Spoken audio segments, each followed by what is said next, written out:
Shri Gurudev, tout le monde.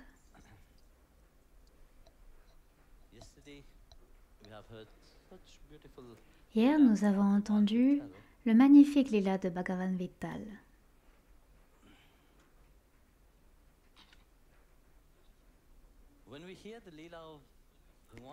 Lorsque nous entendons le lila de Bhagavan avec ses dévots, très souvent au fond de nous-mêmes, nous demandons « Pourquoi pas moi ? Pourquoi seulement quelques-uns d'entre eux ? Seuls quelques privilégiés ont la chance d'avoir le darshan de Bhagavan. Et très peu, Bhagavan peut apparaître, donner son darshan et disparaître. Même les yogis qui méditent pendant des milliers d'années, rien que pour avoir un aperçu de lui.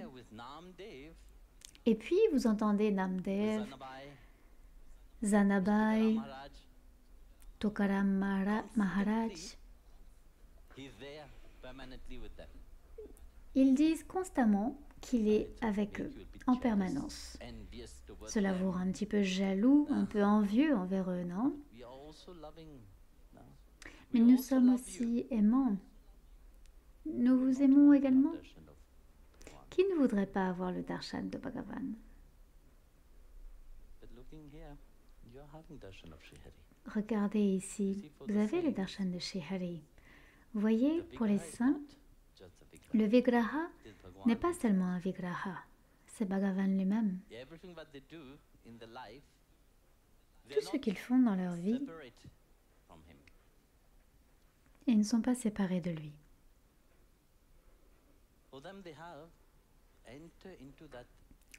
Pour eux, ils sont entrés dans cette profonde vérité. Ils le voulaient, ils voulaient le connaître. Ils voulaient façonner cette relation avec lui. Ils veulent par tous les moyens être dans cette réalité. Par tous les moyens. C'est très c'est très important à comprendre ici. Dans ce monde,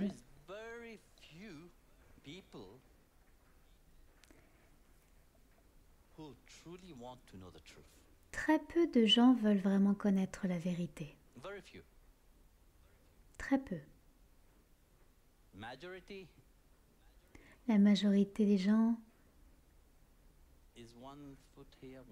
ont un pied ici, un pied là.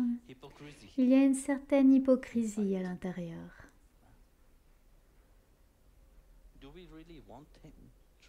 Le voulons-nous vraiment, lui, sincèrement, par tous les moyens? Non. Nous aimons notre vie. Nous aimons nos habitudes. Nous ne voulons pas changer.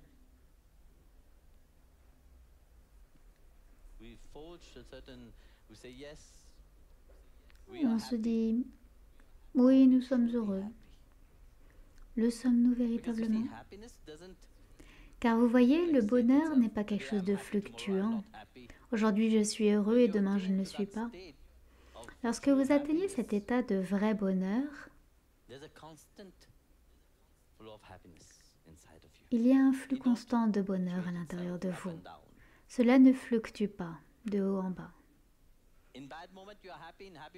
Dans les moments difficiles, vous êtes heureux et dans les moments heureux, vous l'êtes toujours heureux. Cela ne vous affecte pas. C'est l'état dans lequel se trouvent les saints. Le cœur des saints réside dans cet état de bonheur suprême. Ce n'est pas de la bhakti par commodité. Ce n'est pas une spiritualité que l'on pratique les week-ends. Quand j'ai le temps, je pratique ma spiritualité. Ce n'est pas une foi aveugle ou de l'oppression. Quand nous regardons dans le monde, qu'est-ce qui se répand tout autour de nous? C'est une spiritualité du week-end, une foi aveugle, de l'oppression, la bhakti par commodité. Quand on regarde tout autour, c'est ce que nous voyons. Le monde devient incontrôlable à cause de cela.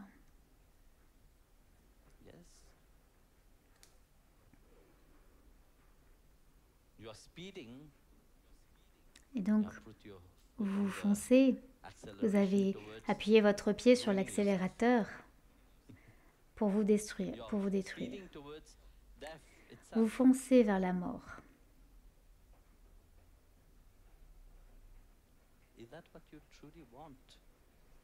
Est-ce vraiment ce que vous voulez dans votre vie?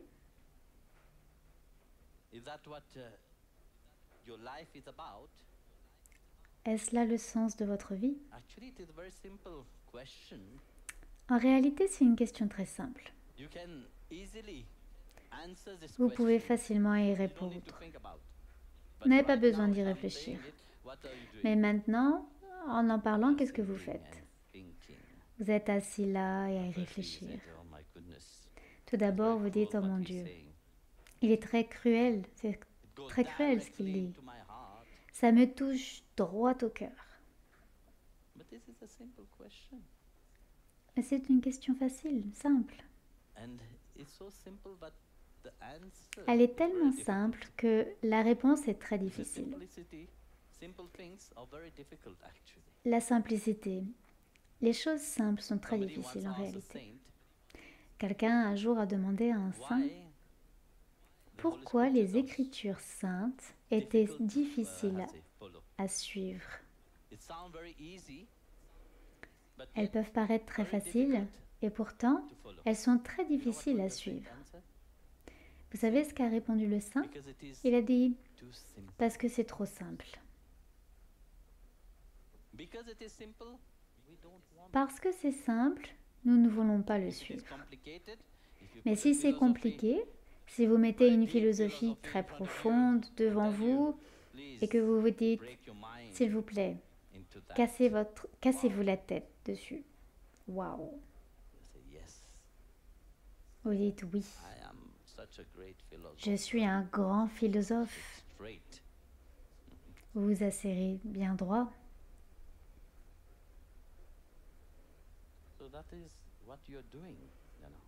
Et donc voilà ce que vous faites. Est-ce vraiment ce que vous voulez?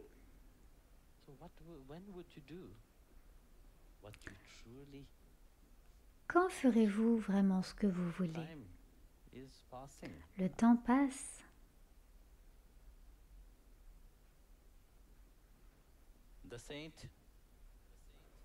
Les saints, vous savez, tôt ou tard, nous en arriverons au point où nous dirons, nous devrons faire face à la réalité. Ce n'est pas maintenant. Si ce n'est pas maintenant, ce sera plus tard.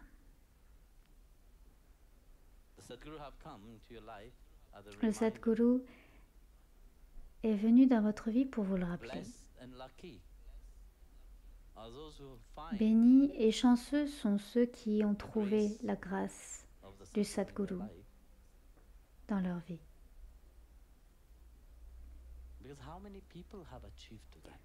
Car combien de personnes y sont parvenues? Oui, nous croyons en Dieu. Cela devient une spiritualité de week-end. Mais combien le connaissent véritablement?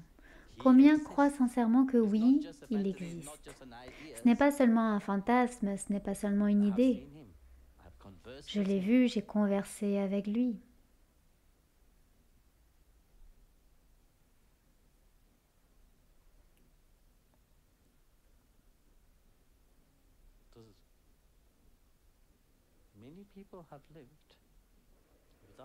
Beaucoup de gens ont vécu sans vraiment savoir ce qu'est la vie. Ils ont vécu comme des animaux. Un animal ne posera pas de questions. Pourquoi suis-je ici? D'où est-ce que je viens? La vie n'est pas le fruit du hasard. Et un animal n'a pas le temps de se poser toutes ces questions, car il ne peut pas évoluer. Dès que son instinct a atteint un certain niveau, un certain stade, il s'arrête. Mais les êtres humains sont différents. Vous pouvez continuer à grandir. Du premier jour jusqu'à la fin de votre vie, jusqu'au dernier souffle, vous pouvez continuer à grandir. La réalisation peut même se produire au dernier moment, au dernier souffle. Et hop, vous avez le darshan de Bhagavan. Yeah, bravo. Crise cardiaque, c'est la fin. Et ensuite, vous vivez avec lui éternellement avec Kunda. Mais c'est la folie de nos sens, vous voyez, nous sommes tellement aveuglés. Nos yeux, lorsque vous regardez autour de vous, on ne voit que la limitation, nos sens sont limités. Et nous glorifions cette limitation. Nous avons fait l'Abhishekam ici.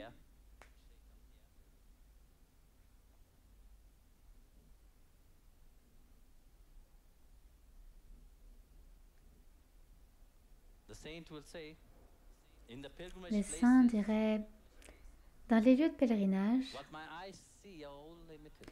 ce que mes yeux voient est limité. Lorsque nous versons de l'eau sur Sri Hari, pour Guru Purnima, vous avez tous fait le Pada Puja.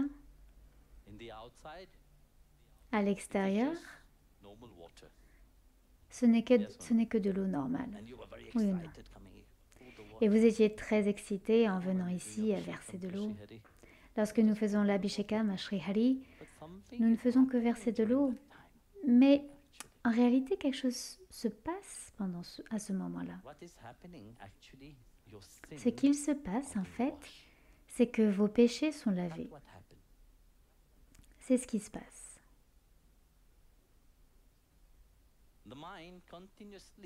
Le mental crée continuellement des erreurs. Les sens continuellement créent des péchés.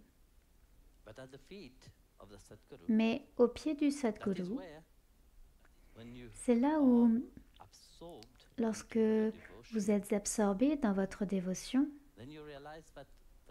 vous réalisez que l'eau que je verse sur les pieds du Sadguru, c'est en fait là où se trouve Ganga Yamuna Sarasvati se trouve. Et le satsang du Sadguru est en fait l'Adesh. Quelqu'un m'a demandé il y a quelques jours, s'il vous plaît, Guruji, donnez-moi un Adesh. Un très beau mot, Adesh. Le suivriez-vous? Non.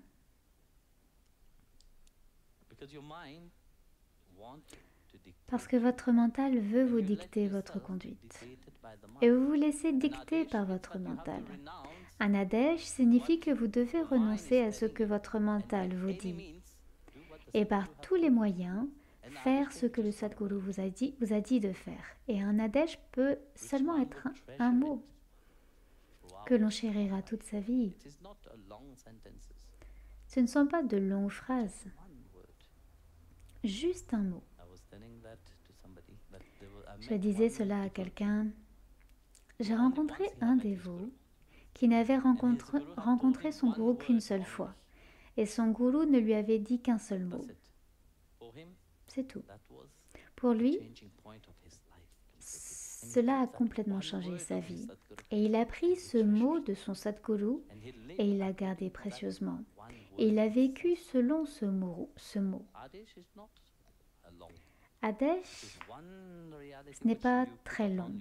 C'est une réalité que vous vous imposez à vous-même. Et c'est la vraie sagesse. Mais le gourou ne vous donnera pas un Adesh, rien que juste comme ça. C'est ce qui vous libérera des chaînes de ce monde. L'Atma pourra alors se révéler. Lorsque votre mental, votre cœur, votre corps, votre âme, votre intellect, tout cela sera purifié. Et alors la pureté du cœur s'éveillera, la pureté de l'Atma s'éveillera. La pureté, ce n'est pas à l'extérieur, c'est ce qui s'éveille au plus profond de votre cœur. C'est pourquoi dans les premiers Shabbat Bhajan Kirtan que nous avons chantés, nous avons dit « Le Seigneur est enjoué. Mon bien-aimé, mon Seigneur est enjoué. Dieu est merveilleux et enjoué. Qui peut comprendre cela? Hier, nous avons entendu tellement de lila de Bhagavan Vittal et à quel point il devient cher. Et plus que cela, il devient comme... Par exemple, quand nous entendons cette histoire, nous disons « Mais il est comme tout le monde ». Mais vous ne comprenez pas ici la profondeur de cette relation. C'est ce que nous avons compris avec notre mental. On ne peut pas comprendre si Bhagavan est dans son état suprême. Pouvons-nous avoir une relation avec lui? Et c'est pourquoi il doit venir jouer ses lilas avec les saints, avec quiconque s'est rendu éligible pour cela, qui a dit « je veux, oui je te veux ». Et cette relation prend un aspect différent. Une fois, Saint Namdev, vous savez comme on l'a entendu hier, Namdev Maharaj, Zanabai, travaillait chez Namdev. Et un jour, Namdev Maharaj a dû voyager avec Sandhyaneshwar. Dans le Bhaktimala, vous l'avez entendu, lorsque Bhagavan Vittal, Sandhyaneshwar a dit à Namdev, viens, partons pour un long pèlerinage. Namdev est allé voir Vittal et a dit, je vais partir pour un long pèlerinage dans tous les lieux saints. Bhagavan est ici et pourtant, il part dans tous les autres pèlerinages. Pourquoi est-ce que vous allez dans les autres pèlerinages? Bhagavan Vittal a dit, mais pourquoi est-ce que tu vas aussi loin? Tout ce que tu as besoin, je peux te le donner. Et donc Sandhyaneshwar avait convaincu Namdev qu'il devait l'accompagner en pèlerinage. Il a dit d'accord, très bien, allons-y. Bhagavan Vittal a alors dit d'accord, vas-y, mais je serai très triste. Mais quel était le but de Sandhyaneshwar pour aller en pèlerinage avec Namdev? C'était pour répandre l'amour de Dieu à tout le monde. Il ne s'agissait pas du pèlerinage en lui-même, car eux-mêmes ont pèlerinage en eux. Chaque bhakta en lui, dans son cœur, est une petite bombe atomique de pèlerinage. Car dans votre cœur, vous portez Sri Hari. Vous portez Bhagavan. Guru et Dieu sont dans votre cœur. Et donc, où que vous alliez, vous êtes en pèlerinage. Et Bhagavan a dit, réveillons cet amour dans le cœur de chacun.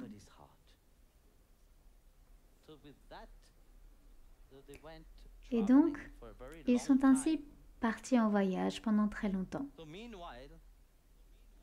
Et pendant ce temps, Zanabai, qui était la servante de Namdev, quand il est parti, elle a dû faire face à de nombreuses difficultés de la part des gens autour d'elle. Au début, ils ne l'aimaient pas beaucoup car, vous savez, elle avait une langue bien acérée. Et surtout, les gens étaient jaloux de Zanabai, car Vittal venait la voir. Elle avait une relation personnelle avec Bhagavan Vittal. Et quand on a cette relation personnelle, bien sûr les gens deviennent envieux, ils sont jaloux. Et surtout si vous êtes quelqu'un de très simple, ils disent, qu'est-ce que tu as pour que Vittal vienne te voir? Regardez-moi. J'ai un beau corps, etc. Mais quand on regarde Zana, simple, avec ses vêtements déchirés, Bhagavan Vittal venait la voir. Et donc il lui causait beaucoup d'ennuis. Il ne la laissait même pas laver ses vêtements dans la rivière. Et quand elle passait, il lui jetait de la saleté dessus, de la poussière. Il prenait de la boue et la lui jetait dessus. ou bien il cachait son pot quand elle allait prendre de l'eau au puits, il cachait le pot. Et ainsi, chaque jour, elle était confrontée à des souffrances constantes de toutes parts. Mais quand elle était blessée à l'intérieur, que faisait-elle? Elle rentrait chez elle, se tournait vers Vittal et se disputait avec lui. Pour elle, c'était lui. Souvent, des gens viennent me voir et me disent, « Vous savez, mon mari, dès qu'il rentre à la maison, il est de mauvaise humeur, il n'est pas content. » Et je lui dis, eh bien, il a eu passé une mauvaise journée, sur qui il va passer sa colère? Seulement sur la personne qu'il aime, non? Vous devez faire confiance à quelqu'un très cher. Et alors vous pouvez lui confier ce que vous avez au fond du cœur. Mais bien sûr, vous ne comprenez pas parce que vous êtes trop occupé. Et donc Vittal était pareil avec Zana.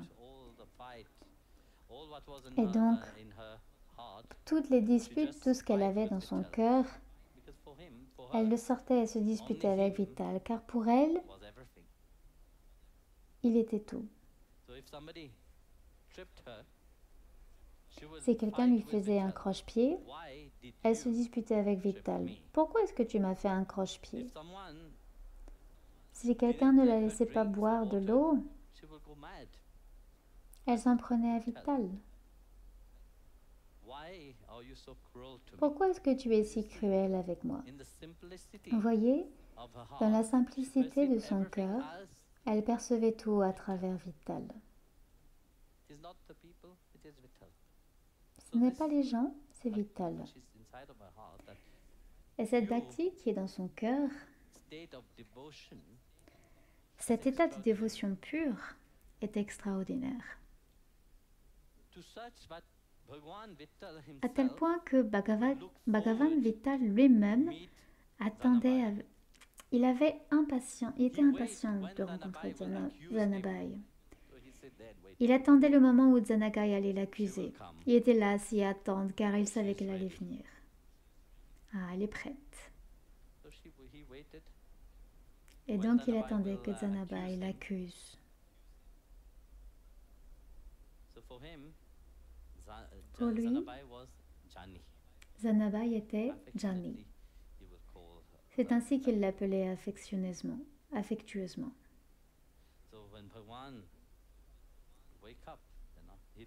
Quand Bhagavan se réveille, il a hâte, il est très enthousiaste.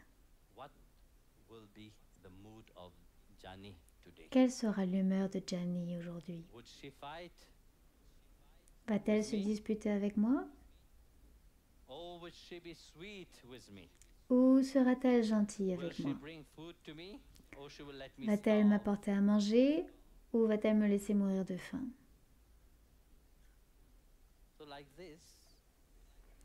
Et donc ainsi,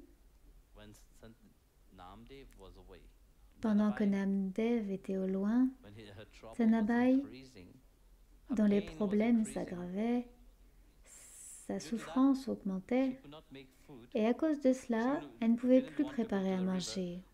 Elle ne voulait plus aller à la rivière, ou même parfois, elle ne faisait même pas sa prière. Mais pour Zanabai, tout ce qu'elle faisait ressemblait à ce que faisaient les gopis. Les gopis étaient toujours absorbés par Bhagavan Krishna dans tout ce qu'elle faisait. Et pour Zana, c'était la même chose. Tout ce qu'elle faisait était vital.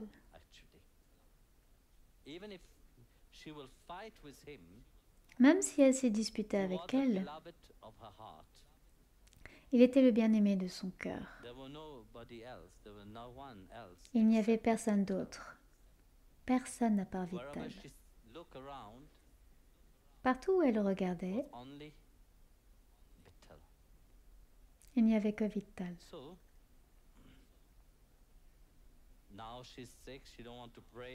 Et donc maintenant, elle est malade, elle ne veut plus prier, elle ne veut rien faire, elle ne veut pas cuisiner. Elle-même, elle ne voulait pas manger. Elle ne voulait pas aller chercher de l'eau au puits Car vous voyez, elle se sentait telle un paria. Maintenant qu'elle se sent pas bien, si j'y vais, les gens seront encore plus en colère contre moi. Et personne ne voulait l'aider. Et donc, elle se sentait tellement déprimée pour la première fois après si longtemps, Zanabai ne s'est pas disputée avec Vittal. Elle était seulement assise dans sa chambre, sans dire un mot à Vittala. Voyant cela, Bhagavan Vittal était très inquiet. Après plusieurs heures, sans entendre sa voix, Zanabai ne pouvait pas rester silencieuse. Elle était toujours à se disputer avec quelqu'un. Et quand elle ne se disputait pas avec quelqu'un, elle se disputait avec Vittala. Vous vous souvenez quand Kabir Dev cherchait Zanabai, qu'est-ce qu'elle faisait? Elle se disputait. À propos de la bouse de vache, non? Elle se disputait. Sant Kabir disait, est-ce vraiment la célèbre Zanabai dont j'ai entendu parler dans tous les abhangs? C'est pas possible.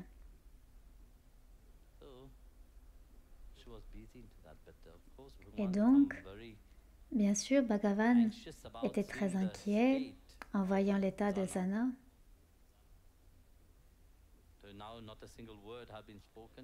Donc maintenant, elle ne disait pas un seul mot. Et Bhagavan Vittal a quitté le temple et a couru à la hutte de Zanabai. Mais en chemin, il entendait les commérages, les gens qui riaient, qui se moquaient de Zanabai.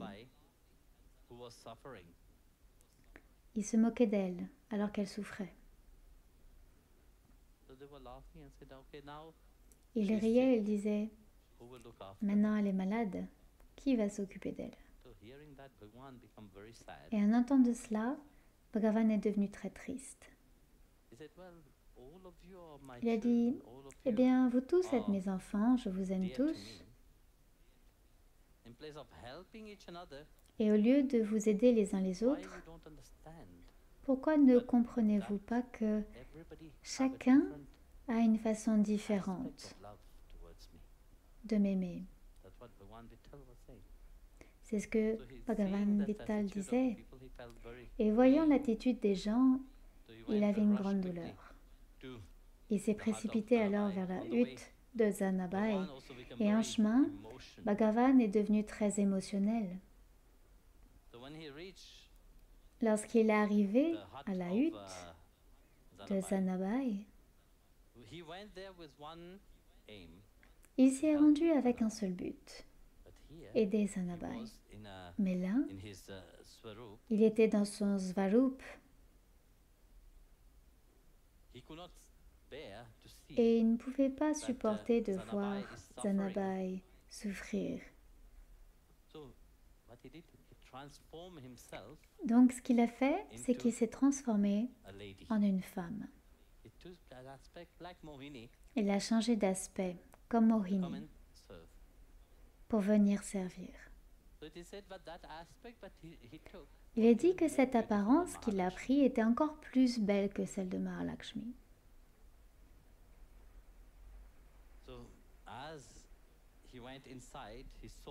Et donc il est entré et il a vu Zanabai allongée qui était faible. Il a pris un châle très épais et il a couvert Zanabai. Il a regardé autour de lui s'il y avait de la nourriture et s'est mis à cuisiner tout ce qu'il trouvait. Et une fois qu'il a fini de cuisiner, il a pris la tête de Zana et s'est mis à la nourrir. Il l'encourageait en lui disant « Mange, s'il te plaît ». Et il l'a réveillée donc et l'a nourrie. Lorsque Zanabai s'est réveillée, elle a vu cette merveilleuse et douce dame qui s'occupait d'elle.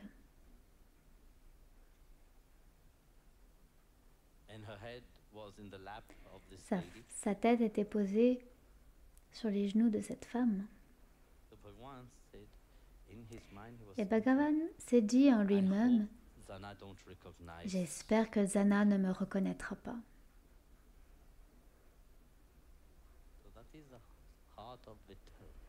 Et donc c'est le cœur de Vittal.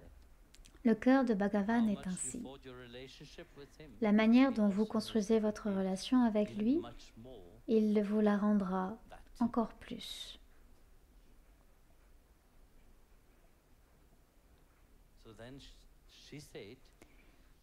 Et ensuite elle a dit, j'ai appris par Panduranga que vous étiez malade et il m'a envoyé pour vous servir. Je suis donc venue vous aider. Zanabai l'a regardé et elle a souri.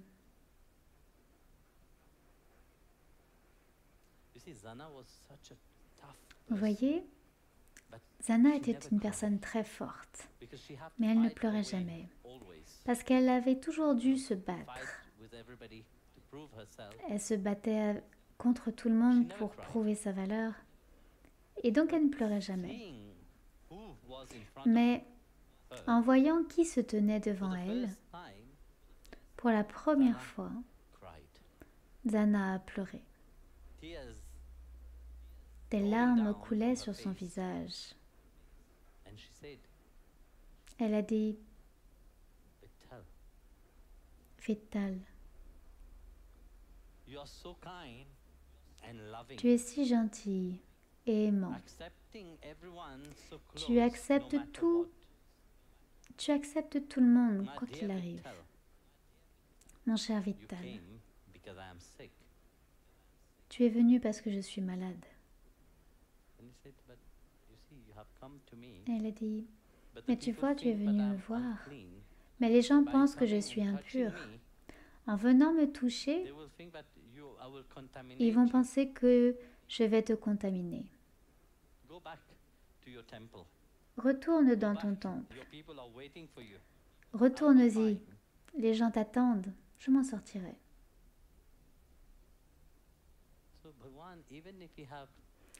Et donc Bhagavan, même s'il avait pris cette apparence, qu'il avait changé sa forme et était venu servir son bhakta, elle l'avait reconnu.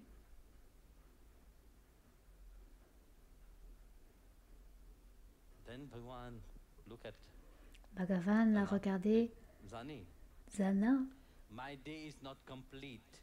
et il a dit, Zani, ma journée n'est pas complète sans que tu ne te disputes avec moi. Vittal Bhagavan a dit, j'aime nos disputes autant que j'aime ta douceur. Pour moi, tout ce que tu m'as offert, c'est ton amour. Et donc, en la regardant, Bhagavan a dit, rien n'est impur quand cela vient du cœur le plus pur.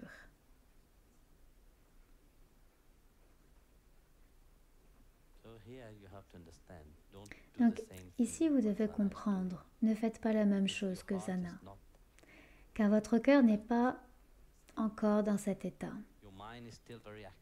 Votre mental est toujours très actif. Quand le cœur atteint ce niveau, Bhagavan et Bhakta sont au même niveau. Bhagavan a élevé le Bhakta au même niveau pour avoir une relation. Sinon, il n'y a pas de relation. Il y a différents états de relation. Mais cet état de relation-là, c'est lorsque Bhagavan vous a élevé à un niveau. Et que, s'il vous plaît, donc, ne faites pas de telles choses, car votre mental est toujours là, présent. Et vous n'êtes pas arrivé à ce niveau. Je clarifie juste parce que certains essaieront de faire la même chose et vous ferez aprad. Cela vous dégradera encore plus spirituellement.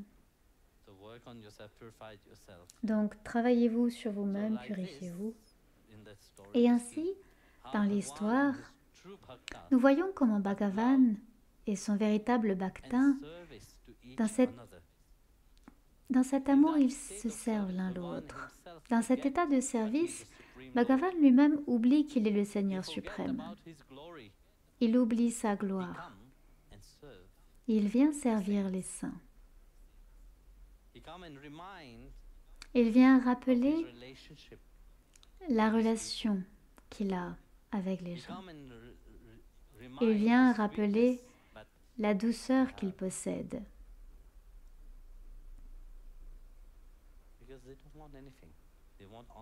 Parce qu'ils ne veulent rien. Ils ne veulent seulement que le servir, et Bhagavan, c'est pareil, il ne veut rien. Il veut également servir. Et ainsi, tous deux servent par amour pur. Et c'est ce que les saints nous rappellent en nous montrant leur exemple.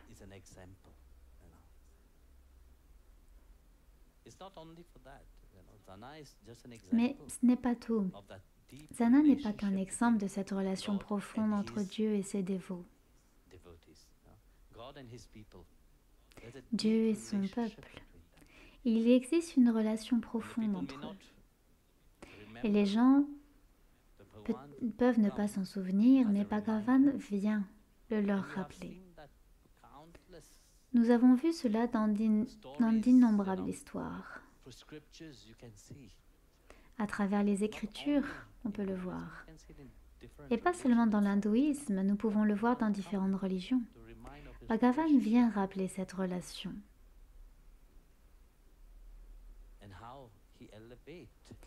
Et à quel point il élève ceux qui lui appartiennent. Et la façon dont il rappelle cette relation, dont il rappelle son nom, appelez-moi. Mais pour cela, vous devez être sincère. Ce n'est pas une chose au hasard. La spiritualité, comme je l'ai dit, ne doit pas être une spiritualité de week-end. Ce ne doit pas être de la bhakti par commodité. Cela doit venir du fond du cœur. À chaque instant de votre vie, Bhagavan est avec vous. Jai Gurudev à vous tous.